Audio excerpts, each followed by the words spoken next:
Hey guys, I wanted to make a different video showing the other hobbies that I'm into. Not just into guns and lights. I'm also into many other things. This hobby and another one I'll show you in a second, I've been into for nearly 20 years. Guns, I've only been into for a few years. Lights is just recent since I moved onto this property. Um, and what got me into lights was the high pressure sodium light on the power company's pole. I thought it was really cool looking. I never really paid attention to that stuff until I activated the light from the power company, and that's kind of how I got started with that stuff. So, excuse me. But aquariums I've been into since I was a kid. Um, this is my saltwater reef tank. Uh, and if you're wondering what I'm using as far as lighting goes, I'm using T5 lights because, again, I do not like LED lights. Um, LED lights have come pretty far now, and they're a lot better when it comes to freshwater and saltwater tanks than they were just 5 or 6 years ago. But they're still not great. Um, a lot of people have switched to them because of the power savings, as they claim, which is actually kind of funny because LED lights for a 6 foot tank, for this size tank, 125, 135 gallons, this is 135. For a tank like this, you're actually going to need three LEDs. You're going to need one here, one in the middle, one on this side in order to get a decent light spread. And the problem with these light fixtures is a lot of them will use, let's say, 165 watts each. That's the maximum output. You have to turn them down a little bit, otherwise you're going to burn your corals. But the light output is very high on fixtures like that. And when you do the math with those light fixtures with the LEDs, and you do the math on the fluorescent lights, it's actually the exact same wattage. The wattage is no different. Um, and these are T5 lights. So T5s are really efficient fluorescent lighting, much more efficient than T8 and way more efficient than T12. As a matter of fact, LED lights are still on par with T5 fluorescent lights. The only problem with T5s is the bulbs have to be replaced. They tend to lose color spectrum and they lose intensity over time. And the common myth back then was you had to replace the bulbs every 6 months. Well, it's been proven over and over again, specifically by people who actually studied this, like on BRS TV, which you can find on YouTube, that the bulbs don't start losing color spectrum or intensity until about after 12 months. After about 12 months, you have to change the bulbs because it could affect the corals. That's not necessarily true because these bulbs are actually about a year and a half old now. I do need to replace them, but my corals are not really affected by it. So yeah, I'm using T5 lights. I have a 4 foot T5 fixture up there and a 2 foot fixture to cover the whole 6 feet of the tank. And another reason why I use T5 lighting is because of the even light spread. And LEDs still have this problem today. You're going to have one fixture here, one there, and one on the other side. And LEDs, it doesn't matter what kind of diffuser you have. The light is still a pinpoint light, even when it's diffused. And the way you can tell that it's not 100% light spread is because when you look at LED lighting in water, you can't see this, for a lot of light guys like you and me who are watching, you guys watching this video, you can't see this in the air. But LED lights in water will give you an amazing example of how poor the light spread is. So, for example, if I had LED lights on in here, you would actually get a shimmering effect. It would look really cool. It looks nice, actually. A lot of people like that shimmer effect where everything, shimmers around and you got little shadows shimmering around. But that's exactly what it is. It's shadow. So, LED lights still cannot fully cover 100% of your tank to where a fluorescent light can. There is no shimmer and there is no flicker with T5 lights because there is 100% light coverage. So when you have shadow, your corals are actually not getting the same amount of light as you would with a T5 light. Now, Obviously, people have been using T5s and LEDs for a long time now, and corals grow roughly about the same with LED lights. But as time has gone by, some people have actually switched back to T5 because they realize that certain corals actually grow better under the T5s than they do with the LEDs. Part of it is because of the shadow. So, anyway, back to the tank. I've been doing this for almost 20 years now. These are some of my anemones. They're rose bubble tip anemones. The corals right here, they're called LPS corals, or large polyp stony. So they have a skeleton, and the polyps are really soft. I don't know if you can see them wiggling around in the water, but that's what LPS means. These are softies, as we call them. They're called zoanthids. There's a stony coral down there. It's actually an LPS as well. Some more zoanthids. The fish in front of you is a damsel. Pretty aggressive fish. I don't really like damsels, but this is my elegance coral. It's slowly dying. The problem with some of these corals is when you buy them, like the elegance, for example, they tend to cut them on the sides to frag the coral. And elegance corals, unfortunately, when you frag them, they may live for a year, but over time they start to die where they were fragged originally. So that's the only problem with corals like this. Sometimes you can frag them and it doesn't bother them, but sometimes you can't, or you shouldn't. Corals like these, you can actually frag. You cut the skeleton, and it actually doesn't touch the soft tissue, which doesn't hurt the coral. Corals like these you can frag, and they're fine. That's a leather coral. The one in the back is a stony coral. It's a acropora, as they call them. This is an Apocylopora. This right here is a God damn, I forgot the name, but it's one of my favorite corals. I bought this like 4 months ago for $200. Crap, I can't remember the name. But this is one of my sea urchins, or I have just one now. But this is a long spine sea urchin. I got him when he was like the size of my thumbnail. Pretty big now. And some more corals over here.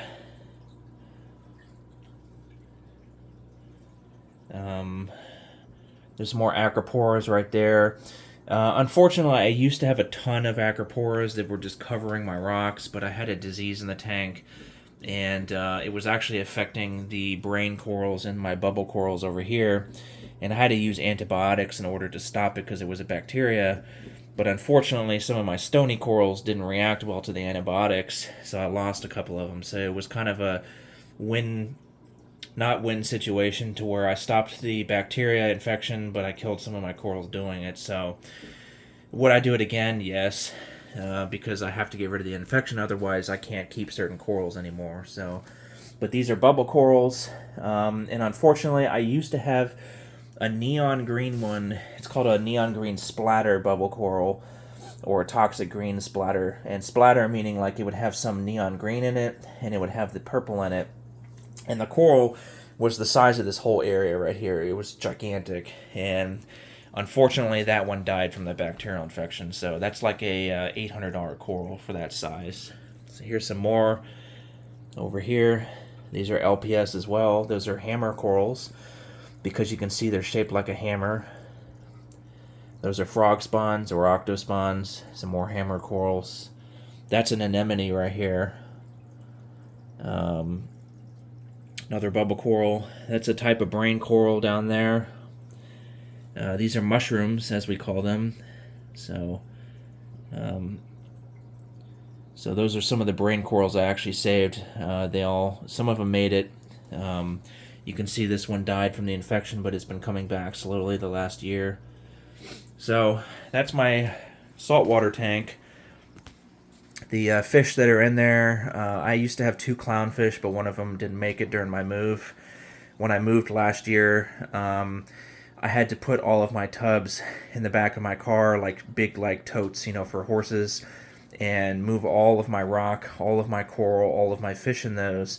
And I had to drive 2 hours away and then transfer it into this tank. And unfortunately, the clownfish didn't make it, but The larger fish are tangs.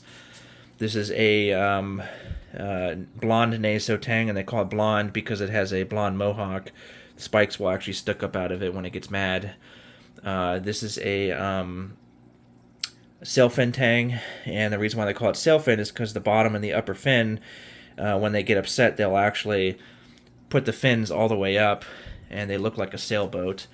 The yellow one down here is a fox-face rabbitfish. It's actually a poisonous fish. It can sting you with its upper and lower spines. This is another tang. That is a flamehawk fish, which I nicknamed Rodney Dangerfield. Because if you guys don't know who Rodney Dangerfield is, look him up. He's a comedian from like the 70s, 80s. He looks just like Rodney Dangerfield, so... so yeah, that's most of the fish. They don't really like the camera being pointed at them, but this is one of my hobbies. I have like almost $10,000 invested in this tank. It doesn't look like it, and I'm also counting the corals that I lost, from the infection, but... yeah, I have roughly about that much invested in this tank, between the deaths and, what I've bought over the last, 3 or 4 years. This is my freshwater tank. It, too, uses T5 lights. I just don't like LEDs. And another problem with LED lights is they cause a lot of algae. That's another problem with the pinpoint lighting. They cause a ton of algae, and I just have never... liked them because of that. So, and yes, I know I'm talking about algae. I need to clean the acrylic. I just haven't cleaned it in like a month. But this is freshwater. It's a 60-gallon hexagon. It's an acrylic tank. The other one was glass.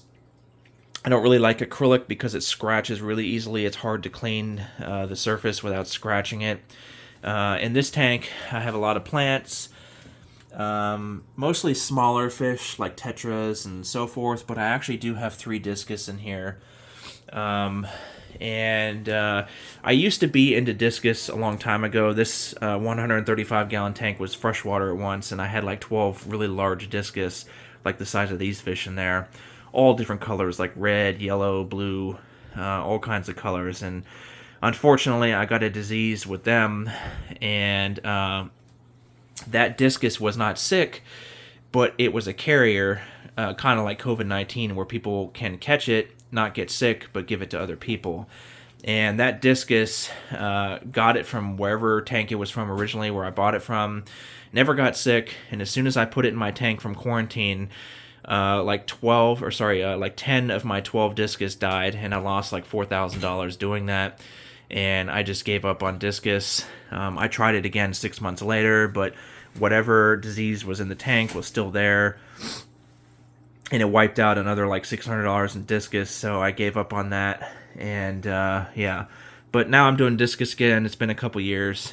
And this tank is not exactly large enough for a huge discus, so that's why I only have 3. You need to get like them in threes, because if you get them like 3, 5, 7, etc., because if you get them 2, 4, 6, 8, they tend to fight each other, especially with only 2. So with 3, it spreads the aggression because they are cichlids. So unfortunately, the place that I got them from, they only had yellow ones at the time, so I just got 3 yellow ones. When I upgrade my tanks down the road, I'm going to get more colors, but this tank, I want to get a larger version. I want to get like a 200 or 250, somewhere around there. This tank was actually built in 1982. I purchased it from an older gentleman in his 70s. He bought it in 84, brand new. So for the last like 10 years before I bought the tank, it was sitting in his basement, not filled up. I bought it from him for $100. I got the tank. Not this stand, but it actually had a custom angle iron stand that he had made at a ironworks like factory or whatever locally. And that iron stand, let me tell you, that thing is built stronger than a truck. The framing on it is actually thicker than a pickup bed truck or a pickup truck's frame. It's amazing how thick that stand was. But an iron steel stand is kind of ugly, so I found this wooden one that goes for 125-gallon tanks, and I decided to put my tank on it because it looks better. So But it's 6 feet long, it's 18 inches front to back, and 2 feet tall. And what separates that from a 125 that you can buy today is a 125 is 22 and a half inches tall. This is 24 and a half inches tall. So, and another big difference between the older style tanks like this is they have no center braces. There's no plastic brace here. The 6 foot long tanks will tend to have one brace here, one brace there, which is kind of annoying because when you're using a net or you're trying to do something in the tank, you always have to go around the braces. This tank doesn't have any braces, and the reason why is because it uses half-inch thick glass. The glass is 1/2 inch thick, to whereas the 125 tanks today will use 3/8 thick glass, which is thinner. So basically, they cheap out on the glass and just put a plastic brace instead to brace the tank. So that's another reason why I like this tank, because it's built better. Of course, when I bought it from the guy, I had to, scrape all the old silicone out, and I resealed it myself. So I did that like 3.5, 4 years ago. So, and what's ironic about this tank is I actually have no sump. I don't use any sumps. The tank is not drilled. All I'm using is a couple power heads, one over there, one over here, one hang-on back filter, and the only reason why I use the hang-on back is just for mechanical filtration to clear all of the debris inside of the tank, and that's it. I have one more filter, which is actually a canister filter, but what I do with this is I stuff it with denitrate, and it actually runs up here into a little nitrate reactor that I made using more denitrate and some ceramic rings. And what this thing does is I set it to a certain amount of flow by measuring, in a 1 gallon jug, and that will actually remove the nitrates in the tank. So I'm able to have a tank like this without using a surface skimmer or any, sumps or anything like that. So if you are into saltwater tanks and someone tells you you need all that stuff, you really don't. So anyway, 17 minutes long. One of my other hobbies is computers. I've been building computers since I was 13 years old. I am 36 years old now. This computer I built about 4 years ago.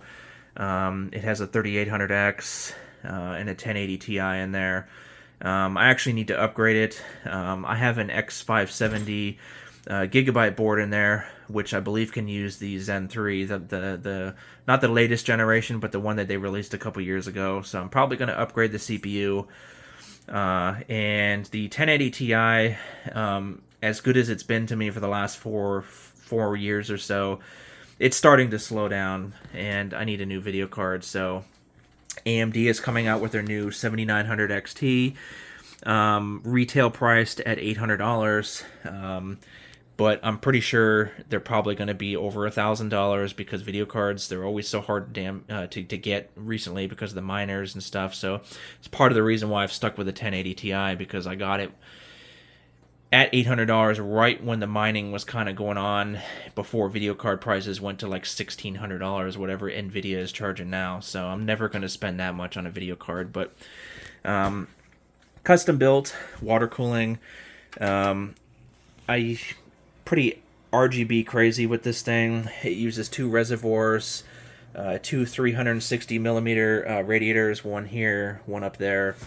All thermal take fans, thermal take water block, etc. Like I said, this is 4 years ago when I built it. I use a 27-inch monitor. Still use a CompUSA wrist pad, though. And that company has been out of business for many years now. So that's my gaming setup. And like I said, I've been doing this for 20 years as well, almost. Actually, yeah, about 20 years exactly now. And I've been water cooling for 20 years. I used to be heavy into overclocking back then. And if you don't know what overclocking is, it's where you take your CPU, like say at 2000 megahertz, and you will overclock it to, let's say, 2300 or 2400. So, overclocking is kind of mute today. The CPUs don't really overclock like they used to. They're pretty already maxed out, especially with the boost clocks that AMD and Intel, provide on the CPU. So I kind of don't overglock anymore. It's kind of pointless. But I used to be heavy into that back then. I remember taking pencils and marking the traces on AMD CPUs to unlock them, and water cooling back then was different. Back then we had to get heater cores from cars, like old car radiators, and we used old pond pumps. As a matter of fact, I still have my old pond pump. It's an Eheim pond pump. It's over here somewhere. There it is. That's the pump I used for almost 16 years on my water cooling. That's the way we used to do it. And water blocks were either custom made or made by a few people, like DangerDen.com, which is out of business now. But yeah, it was really cool back then. And for you younger people who are watching this stuff, if I have any younger viewers, I just wanted to let you guys know, because I've been watching some of these videos, that RGB was not created by people who are in their 20s or teens now. It was created by people who are in their 40s almost. So we've been doing the lights and stuff since forever. So we used to have cold cathodes, and we used to make our own cases. We actually had standard, computer cases, and we would cut, them open, and we would get plexiglass from Lowe's. And that's how this all started. It came from people like us who have been doing this for 20, 30 years. So yeah, I'm almost 40 years old, and I'm still a gamer, still into this stuff. One of my other hobbies is I actually like collecting uranium glass or Vaseline glass. So here's some of my collection. I don't know if I can find my flashlight.